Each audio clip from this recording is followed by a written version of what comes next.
Saya mau tanya, di Jatim itu berapa jumlahnya? Tadi sempat disebut, bisa diulang nggak jumlahnya menerima aduan? Ya, sebenarnya untuk sengketa informasi publik itu Jatim itu memiliki tingkat paling tinggi.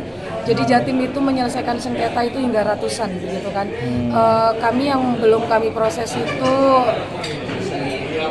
yang kami proses itu sekitar 300 sekian.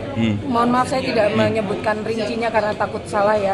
Ini berkaitan dengan angka, tapi yang perlu digarisbawahi memang sengketa yang kami selesaikan di Komisi Informasi Provinsi Jawa Timur itu yang paling banyak itu selain anggaran itu juga tanah.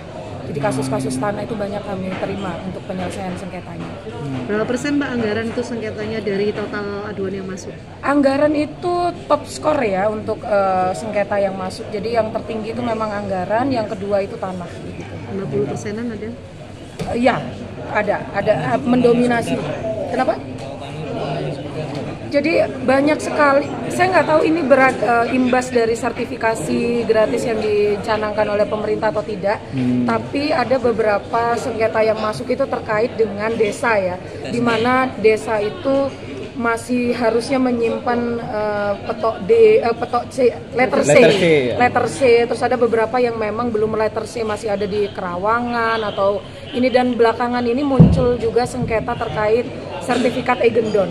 Jadi sertifikat Eigendon itu kan sudah lama sekali karena dikeluarkan oleh pemerintahan Belanda ya. Nah ini kemudian ahli warisnya mulai meminta silsilah dari tanah itu. Nah itu yang kemudian banyak sekali. Kalau di Surabaya itu terkait dengan petok hijau gitu dan lain sebagainya.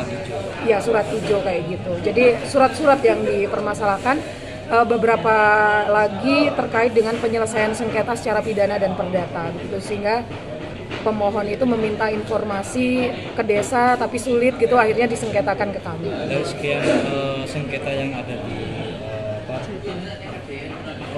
KI Jatim? Ya, KI Jatim itu seperti apa? Jadi kami itu melalui sidang adjudikasi non litigasi ya. Jadi kami punya kewenangan untuk memeriksa pihak-pihak yang bersengketa. Kami memanggil, tapi kami tidak menutup pada potensi mediasi. Jadi kami juga ada potensi mediasi karena beberapa badan publik itu ternyata disengketakan karena memang ketidaktahuannya terhadap proses keterbukaan informasi ini. Jadi ada beberapa yang kami selesaikan secara mediasi. Ya Mbak Elis, untuk anggaran sendiri itu kebanyakan di tingkat apa? Di tingkat instansi atau tingkat kecamatan, desa? Hampir rata ya, hampir rata ya. Kap kota? Iya, 38 kap kota dan yang terbanyak sih desa ya.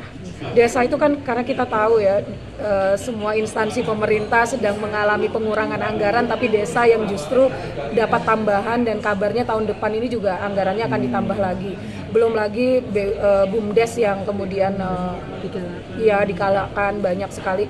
Bahkan ada beberapa desa yang masyarakatnya sudah tidak harus membayar pajak karena dijamin oleh BUMDesnya begitu. Nah, itu menjadi manis karena pemohon yang kemudian didominasi oleh LSM itu tidak cukup dengan baliho besar yang ditaruh di depan kantor desa gitu. Nah itu yang menjadi pertanyaan besar. Itu bisa kurang cukup kuat Mbak baliho itu? Kalau dilihat dari sengketa yang masuk ke kita sepertinya belum cukup kuat gitu, karena masih ada beberapa detail begitu yang harus ditanyakan. Kurang transparan. Betul. Saya nggak tahu itu kategorinya kurang transparan atau apa, tapi kalau merujuk ke Perki 1 2021 tentang SLIP ya, Standar Layanan Informasi Publik, terkait dengan dokumen kontrak misalnya, itu ada 38 poin yang harus ada misalnya begitu kan.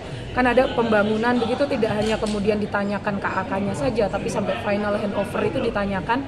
Ada beberapa badan publik yang tidak bisa menyediakan itu. Mungkin terkait itu ya, karena ada detailnya tuh rinci sekali yang harus dibuka begitu. Dan setelah sama tadi yang Sidoarjo yang 7,73 itu artinya apa Mbak? 7,73 artinya dia tidak informatif. Artinya bahwa Kabupaten Sidoarjo sebagai badan publik tidak melakukan kewajibannya untuk membuka akses informasi publik terhadap informasi yang dimiliki. Ini itu membuka kan adanya nanti aduan-aduan ya Mbak ya?